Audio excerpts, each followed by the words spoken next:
Do it. Let's go. Stay right here.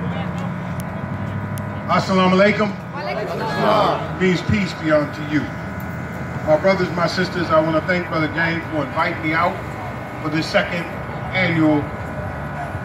Look, I'm tired of talking about stop the violence. Let's start living. Let's go. This is a start the living rally. Let's go. Album release for the good fellas. Is that right? Huh? Yeah. Watch next tribute. Watch next. Is that right? We got little Pookie.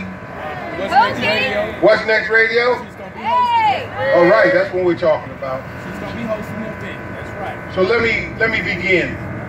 Thank you, brother. I'm gonna get busy now. All right.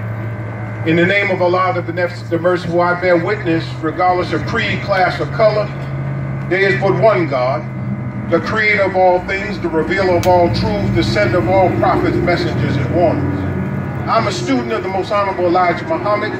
Without the honorable Elijah Muhammad, there is no Malcolm X, there is no Muhammad Ali, there is no Imam Warithuddin Muhammad. And I'm honored and pleased for the last 31 years in this great city of Houston to represent the Honorable Minister Louis Farrakhan, and I bring you greetings from him in the green words again of peace of Assalamu alaikum. Now, my brothers, my sisters, I won't be long, but I promise to be strong.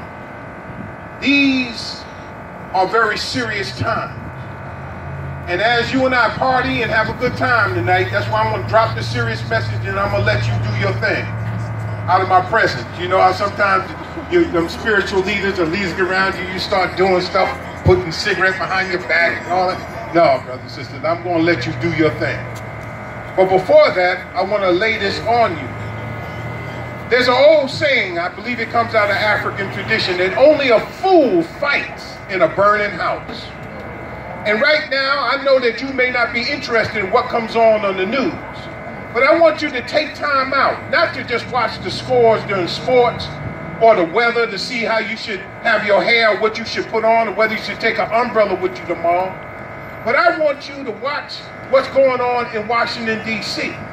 Because at the head of this government, it is absolute chaos going on. Donald Trump, as the Honorable Louis Farrakhan said, is going to take America to hell on a rocket ship. And right now, the countdown is going on. And what's happening is that there are two parts of America that's about to go to war with one another. Because if they impeach Donald Trump, there are at least 63 million people in this country that voted for him, believe in him, and will pick up their guns and fight for him. And when they fight one another, again, the old saying goes, only a fool fights in a burning house. And this house is on fire, brothers and sisters. Right. But you don't need to be overcome by the smoke. Because it's not the fire that kills you. It's actually the smoke that incapacitates you, puts you to sleep, and then the fire burns you up. So don't go to sleep. This is a time to wake up and pay close attention. I know you don't like politics, but politics is the reason why all of our homeboys and homegirls is locked up in prison. Come on now. Right now, they're talking about the opioid crisis. Yeah. But you know, they didn't care nothing about no opioid crisis or doing rehabilitation or diverting people to other kinds of judicial punishment when it was crack cocaine. It was lock them up and throw away the key. So there are people here, I've been all around this country. I've been to Lewisburg, I've been to just about every federal prison you can name, high security, low security, club fed, middle security, whatever it is. And I see young brothers, 19 years old, doing 2 life terms for trafficking in crack cocaine.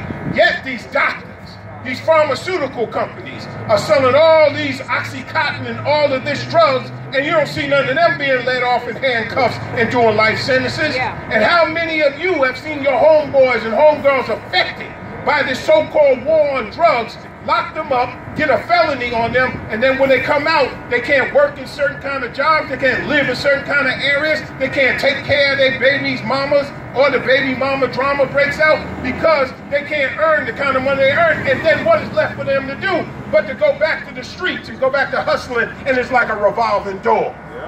For the last 2 years, I sat on a committee called the Safety and Justice Committee downtown.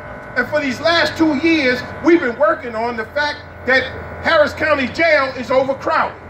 The other thing is that black people make up 18% of the population of Harris County, but we make up from 48% to 52% of the jail population down there. So we're not only overcrowded, but there's a disparity in how we get patrolled, how we get locked up, how we get tried, how we get convicted, and how we get sentenced. So what I want us to do is to wake up for a minute, step back for a minute, and start looking at this. The Honorable Elijah Muhammad taught us this, and this is not to exclude any other people, because black is universal. Black is not national. Black is not a color. Black is the essence from which all color comes. And if you are connected to us through hip-hop music, if you're connected to us through rap music, if you're connected to us through this universal medium called music, then you black too in your soul. So listen to what I'm about to say. The Honorable Elijah Muhammad said that every time you're looking at the black man, you're looking at God. Right. So if you want to stop the violence, think about the next time that you're going to pull a gun on somebody, a knife on somebody, get in a fight with somebody, get in a beef with somebody. Would you get in a beef with God? Would you pull a gun on God? Would you pull a knife on God? And if you wouldn't, then every time you look at your brother and your sister, you need to understand that there is no God up in the sky. You're not going to the sweet by and by in the sky after you die. Big Mama ain't never came back. Big Daddy ain't never come back to tell you what's up there. That's what they told us on the plantation. While they have heaven here on earth, you and I are trying to get up there in the sky somewhere. Now, Donald Trump is about to start a space force. He's going up there in space. Go up there, you've had Mercury, you had Gemini, you had Apollo, you had the Skylab, you had all of that up there. They ain't found nothing up there. They got all them satellites up there. Where you think you going, man? Hell is a state of condition in mind. And when you're hungry, and you ain't got no food, you hungry as what? Hell. Right. When it's hot, you ain't got no air conditioning, it's hot as what? Hell. When somebody steals your car, you come out in the morning, you mad as what? Hell. Hell is a state of mind and condition, brothers and sisters. So remember, this enemy's heaven is our hell. And we used to have Hiram Clark when I drove down Orem. I was coming through here, and I'm looking at Ridgegate, Briargate, and all those other areas. And I used to live around there, man. I grew my children up, went to Ridgegate in those schools. I look at it as desolate now. So every time we move in, other people move out. That's right. So what do we have to do? Brothers and sisters, stop looking to somebody else to do for you what you can do for yourself. Let this be a start of us making our neighborhoods a safe and decent place to live. First start, brothers, by honoring, respecting, and protecting the woman. Remember, the woman gives birth to all that we need. Start taking another look at these sisters again, at these women again, man, and show respect for them, because you can't call her the B word or call her a garden instrument. You know what I'm talking about. Yeah. You can't be calling the woman that. Was your mama that? And if you would punch me in my mouth for talking about your mama, then who are you to talk about a woman like that, man? Yeah. She may be the mother of the person that's going to cure AIDS. She may be the mother of the person that's going to come up with an invention that's going to make life different for her. She may be the mother of that next superstar in hip-hop or that superstar in politics or whatever. Know that this woman here is the field in which the man produces his nation. Any man that doesn't keep the enemy out of his field cannot produce a good nation. I start by honoring, respecting, and protecting the woman. That's how we start. Yes. Second of all, men gotta be men. We can't terrorize our community. We can't have our elders afraid of us. We got to show our elders that they can come out of the house. We got to protect the young shorties that's coming out the house. That's what men do. And men are producers, men are providers, and men are protectors. That means now we got to pool our resources, get up there in the club after we party, and sit down when we're sane, sober, and serious, and have us a meeting about how we're going to put our money together and we're going to start a business so we can feed, clothe, and shelter ourselves. Because they ain't got no job for us. They're shipping our jobs overseas, and we're going to wind up fighting one another. They're going to set the black off against the white. They're going to set the white off against the Latino. They're going to set the Latino and the white off against the black and have us fighting each other. And while we're fighting each other, while we're here enjoying ourselves with hip-hop music and this kind of culture that we're involved in, the enemy is plotting to divide us one from another, have us pointing fingers at each other, and he rules over all of us. That's the way he does divide and conquer. So, I'm going to close so you can get down and do what you're going to do. But I wanted to lay this heavy message on you because you're the greatest generation we ever produced. Listen to me well. I don't care what they say about you, how low your pants sag, how many tattoos you got on, how deep your grill is, whether you got diamonds or fake diamonds in your grill, whether you got your slab car, whether you like your music slow, loud, and banging. It don't matter how you like it, chopped and screwed. It doesn't matter to me. What I know is that what I'm looking at is the greatest generation that we ever produced. You are what are called the Joshua generation. And the Joshua generation was that generation that led our people into the promised land. Now, through you music, the Honorable Louis Farrakhan produced an album called, Let's Change the World. And that title comes from Snoop Dogg, who's the one that gave him the title. He's on that album. Common is on that album. Rick Ross is on that album. Tina Marie, before she passed, she was on that album. It also has jazz, it has hip hop, it has gospel, it has classical music on it. It's a project he was working on for literally a decade. Because music is universal, and where you might be turned off by the Muslims or by religion, music unites us. Look at this crowd, it represents humanity. Music is what unites us. So if music can unite us in terms of lyrical seriousness, now it's time for some revolutionary rap. Some liberation lyrics and some salvation songs. It's time for you to get some wisdom. Of all thy getting, Solomon said, get knowledge, get wisdom, but of all thy getting, get thee some understanding. Because once you understand, you put it in those lyrics and you begin spitting to the young people. Once you stop talking about jacking and robbing and stacking your paper based upon how much dope you moving and Oxycontin and all this kind of crap, man. Stop talking about building a nation, building a world. The problem is you're trying to fit into Satan's world, and this world is coming down right around our ears instead of you saying to one another, let's build a new world of freedom, justice, and equality where all of us can live together in peace. That's right, brother. It's up to you to do that. I'm not the leader. And the Honorable Minister Louis Farrakhan said to Jay Prince in my presence, he told Jay Prince in his suite in the early 90s, he said, brother, one of your songs will reach more of my people than all of my speeches put together. That was hard for me to accept. Yeah. But I had to realize the fact that hip-hop music and you are the ones that the whole world is listening to. Yeah. And how I found out? I traveled to China. They bumping your music. Yeah. I traveled to Africa. They bumping your music. I traveled to Turkey. They bumping your music. You are the heartbeat of humanity. But what are you beating into them? Are you beating foolishness into them? Or are you beating into them a new kind of thinking, a new way of acting, a new way of being? So from this point forward, let's not just stop the violence. After you stop the violence, then what? Let's build a world. So after this is all said and done, whenever the party's over, then the next day, I want y'all to get together, meet up in here, and sit down with James and all y'all get together and say, between now and the next rally, what are we going to do? What are we going to produce? Right. And we're going to stop reacting.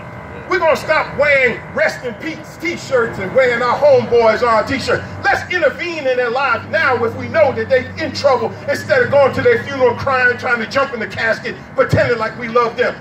You don't love them. Give them flowers while they live. All right. Let them smell the flowers while they live. Let them hear your praise while they're living. Because the dead know nothing, the scriptures say. It says a live dog is better than a dead lion. Let's stop wearing these, I call it rest in peace pornography.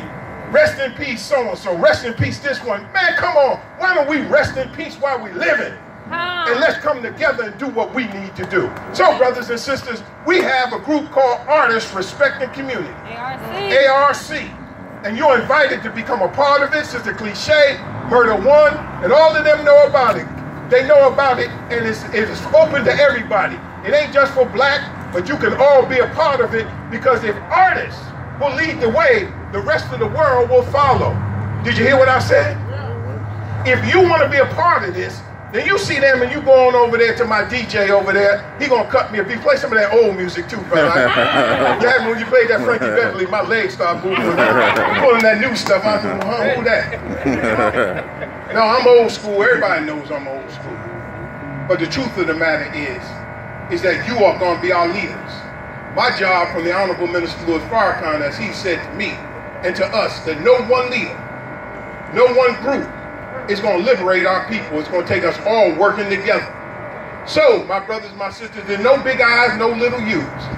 As Sly Stone said back in the 70s, everybody is a star. I can feel it when you shine on me. I love you for who you are, not the one that you feel you need to be. Go look it up. It's a good song. That's what I'm talking about. So as I go, I want to thank you for inviting me out. I'm going to go home and get me something to eat. I got to put myself to bed early. I'm not as spry as I used to be because I got to get up in the morning and pray to my God and get to work on trying to see us free. So I thank you so much for coming out and listening to your brother.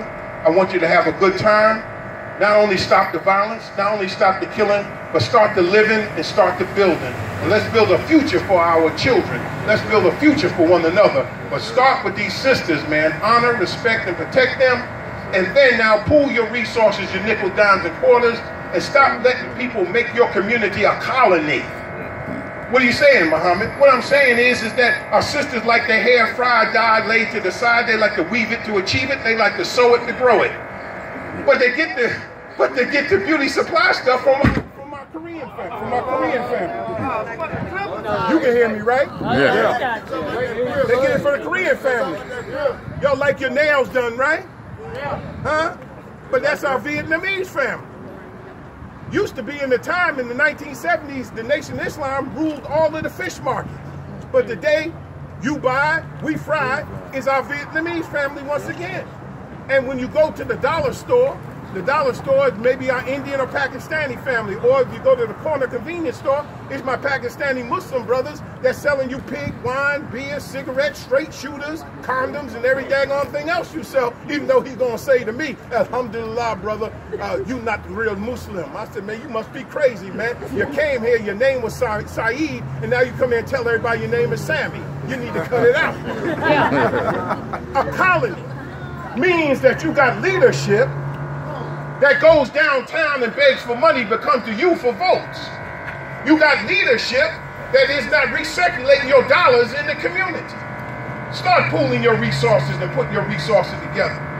You have the same ability to put your money together and to order a container full of t-shirts, underwear, shoes, and socks from China, just like everybody else.